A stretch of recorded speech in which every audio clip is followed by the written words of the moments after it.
start. I am glad that the government is thinking in terms of the small growers. By all means, give them representation.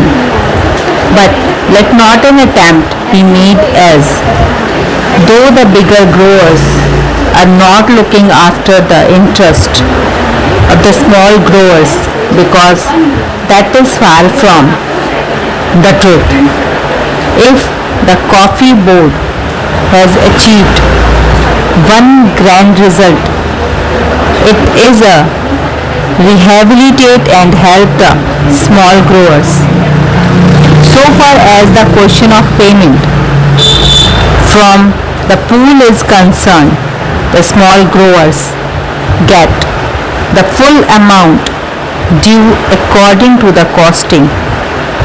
The moment he delivers the coffee, there is a separate method of costing, and the whole amount is paid immediately, whereas in the case of bigger grower, it is not so. Payments are made as and when coffee is sold in the market and abroad. Supposing this aid was not there for the small grower, what would have happened? He would have had to make distress sales. He would have had to take whatever the markets was able to offer, and he would not have had the benefit of export prices, which rule as much as 100% over and above the home prices. The price of coffee abroad is twice as much as it is in India. The small grower would not have had the ghost of a chance of getting higher prices by the sale of coffee to foreign countries. Not only that, he also gets his basic price immediately on delivery of the coffee to the pool. Over and above all this, he gets the benefit of all the scientific research which he would not have otherwise got. He gets all the aid from the bigger grower because, as my honorable friend said yesterday, it is to the advantage of the bigger planters to help the smaller ones. There is a disease which is communicable and which can destroy the neighboring estates. So, in these multifarious ways, the small grower are today helped, and they are immensely thankful to the bigger growers and to the coffee board. Now, a special plea is sought to be entered on behalf of the small growers. What I say is that we can have representation for small growers on the board. That is perfectly right, but let there be no suggestions whatever to the effect that the cause of the small growers was neglected. That is not correct.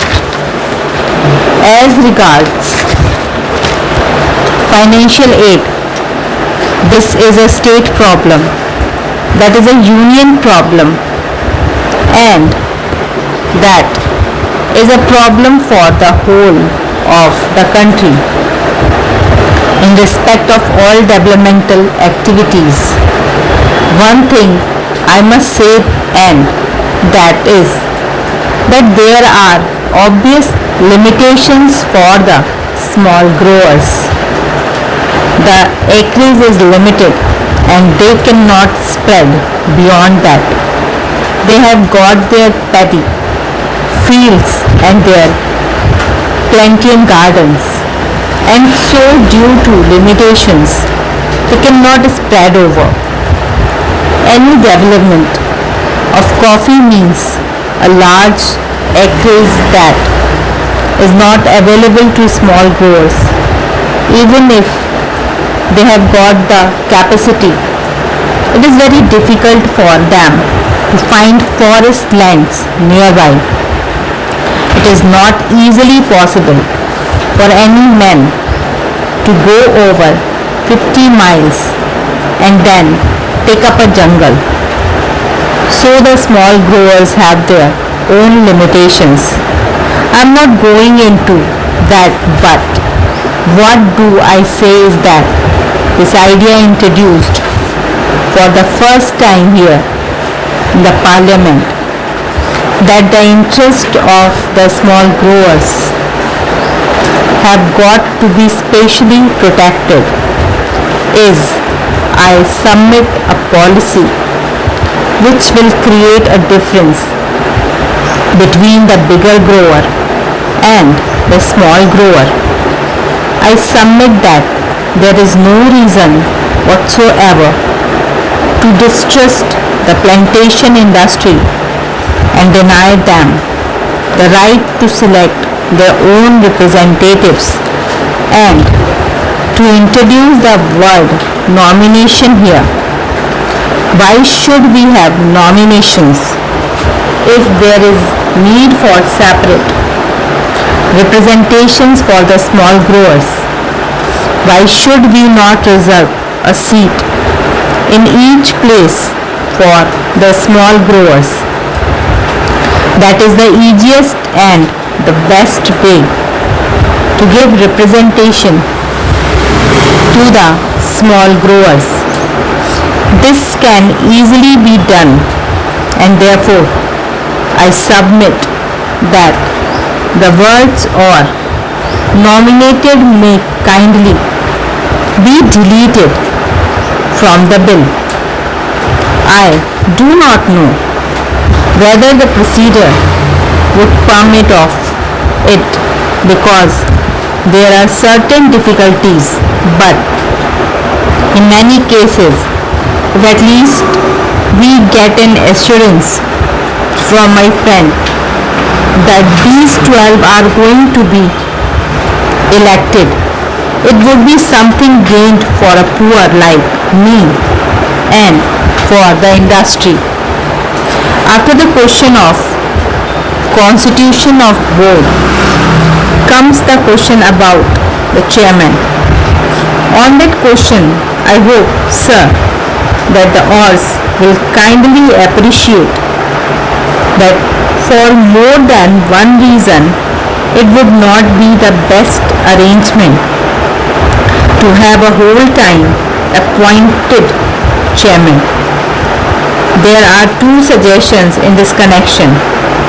My honorable friend's suggestions is that it must be an elected office, as here too he has also said that out of the 13 years only for 1.5 years has there been a planter as chairman. Otherwise, the post was always held by an officer.